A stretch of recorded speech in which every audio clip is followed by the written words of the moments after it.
Dr. Tim Schonk, and I'm here talking to you today about the difference between allegory and symbolism. And I thought we'd start with a supposition. Let's assume that you're taking a Renaissance literature class and you've read parts of the Fairy Queen. And by some miraculous divine intervention, you begin to understand some elements of this labyrinthine tale of the Red Cross Knight. You find significance in the character named Una, Latin for one, and in the infamous Kirkrapin, meaning church raper, church robber. And you come to the conclusion that the story is a symbol of the Red Knight's pursuit of the true faith while being threatened by enemies. Later in the afternoon, in your American literature class, you're discussing Young Goodman Brown. Young Goodman Brown is the story of a young man's journey through the woods. He leaves his wife Faith at home and meets a satanic character in the woods who tries to encourage him to join a community of sinners. Brown apparently resists this invitation and makes it to the end of the woods, albeit leading a sad life. You have a sudden thought. Goodman Brown's journey is a symbol of the Christian's journey on the path of righteousness. In both your paper and your discussion of the story, you are right, almost. Okay. What you've done is to confuse allegory and symbol. As many undergraduates do, they tend to see any representation as symbolism and begin then to paint representations with a broad stroke. Allegory can be seen as a kind of symbolism, but it's a special kind of symbolism. It's more of a one-to-one correspondence, whereas symbolism tends to have numerous correspondences.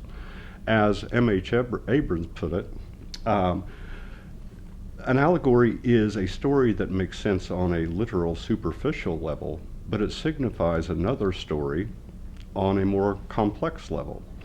The Red Cross Knight combats evil and pursues the Lady Una. So on the one hand, it could be the literal level, as Abrams would put it. It is the simple story of a knight-errant serving his lady. But on the second level, it could also be the true Christian's pursuit of the one true faith, and in that level, we enter into the realm of allegory. Allegories can be political, religious allegory, in which case the numerous characters represent events and characters at moments of historical crises or other significant events. In Chaucer's Parliament of Fowls, for example, we have a female eagle who's being pursued by three male eagles. Many critics see this as an allegorical representation of Chaucer's engaging in the efforts to marry Richard II to Anne of Bohemia, who is also being pursued by two other princes on the continent. We also can enter into religious allegory. And in religious allegory, the characters in the story, on the superficial level, come to represent, on the second level, an event from the Bible. In Chaucer's Nun's Priest Tale, for example, when the proud rooster swoops down from the beam to consort with the hen Pertolote and is grabbed by the fox, we could read that as an allegorical tale from the Bible. The man, in this case, in the medieval view, seduced by a pretty face, makes his descent, his fall, and is captured by the fox, Satan. We can also see allegory on a moral level. In this case, the characters, maybe even with the exact name of the moral element, appear in the story.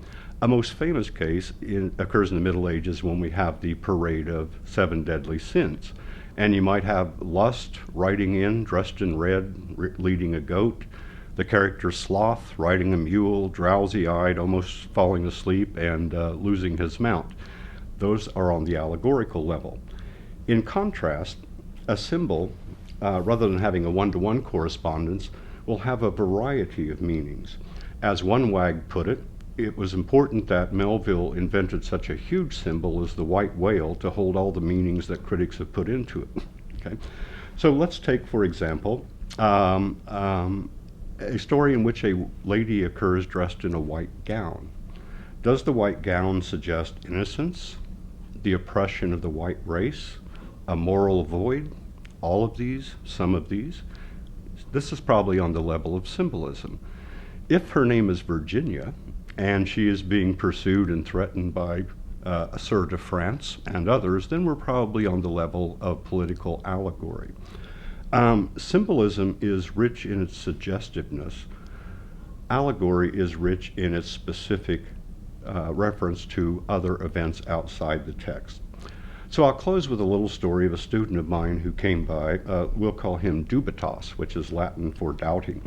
And he came by my office upset that he was not advancing as quickly to the professorial level as he thought he should. He attends classes and he reads the text, but he's not finding his fulfillment.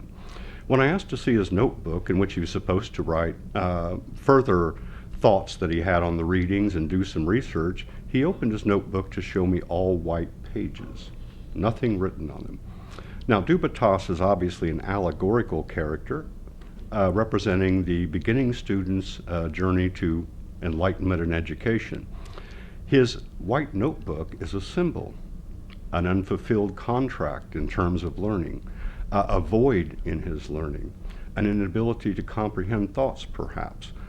At any rate, the hope is that as Dubitas continues and learns his part of the contract of being a student and fills these voids in his white notebook, that he will advance and come to a successful conclusion, including being able to talk and write precisely about symbolism and allegory.